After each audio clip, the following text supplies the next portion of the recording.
हर खबर पर होगी आपकी पकड़। डाउनलोड कीजिए एबीपी लाइव ऐप। लाल किले की प्राचीर से देश को करीबन 87 मिनट तक प्रधानमंत्री ने संबोधित किया है। इस दौरान विस्तारवाद की जो नीति चला रहे हैं कुछ पड़ोसी देश, उनका जिक्र किया है। भले चीन और पाकिस्तान का नाम नहीं लिया, लेकिन निशाना साफ तौर पर चीन और पाकिस्तान को लेकर था। इतना ही नहीं, इस सब के बीच में प्रधानमंत्री ने स्वास्थ्य क्षेत्र में भी क्या सरकार की योजनाएं हैं उनका जिक्र किया है और उसको लेकर के एक बड़ा ऐलान भी किया है। साफ तौर पर प्रधानमंत्री ने कहा कि देश के नागरिकों के लिए एक हेल्थ कार्ड तैयार होगा, जिसमें उस नागरिक से जुड़ी हुई जो उसकी जो स्वास्थ्य संबंधी जो परेशानियां रही हैं, किन किन डॉक्टरों से इलाज करवाया है, ऐसी सारी जानकारियां उपलब्ध होंगी। तीसरी बड़ी चीज जो प्रधानमंत्री ने अपने संबोधन में कही है वो कोरोना की वैक्सीन को लेकर के। जी हां, कोरोना की वैक्सीन को लेकर के प्रधानमंत्री ने साफ तौर पर कहा कि देश में इस वक्त 3 वैक्सीन का ट्रायल चल रहा है और तीसरे चरण में वो ट्रायल पहुंच चुका है। और जैसे ही ये इन वैक्सीन को डॉक्टर्स की या साइंटिस्ट की अनुमति मिलेगी, उसके बाद में इन वैक्सीन का बड़े पैमाने पर प्रोडक्शन शुरू हो जाएगा। उसकी तैयारियां शुरू कर दी गई हैं। इतना ही नहीं, उसके साथ ही में उसका डिस्ट्रीब्यूशन भी, यानी कि लोगों तक वो कैसे पहुंच सकता है, वो उसको लेकर भी तैयारियां पूरी कर ली गई हैं।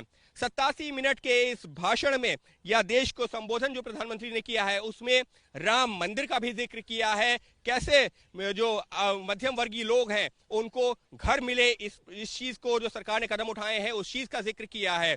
और इसके साथ ही में प्रधानमंत्री ने जो लड़कियों की शादी की उम्र है उसको लेकर भी एक बड़ा जो ऐलान किया है कि उसको लेकर सरकार पुनर्विचार कर रही है, कंसल्ट कर रही है कि आखिर लड़कियों की शादी की उम्र क्या होनी चाहिए।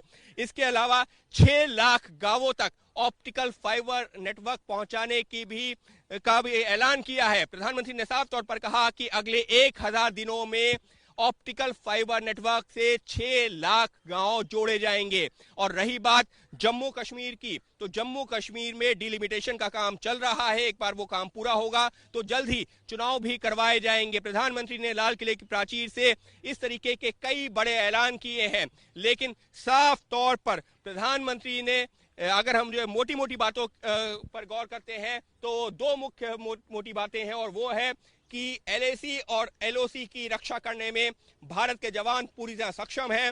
घरेलू जो हमारा जो है डिफेंस सेक्टर में बजट है उसको हम बढ़ा रहे हैं।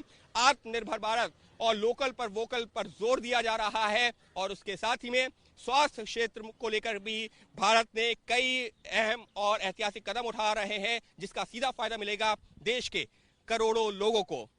कैमरा पर्सन मनोज कुमार के साथ अंकित गुप्ता, एबीपी न्यूज, दिल्ली।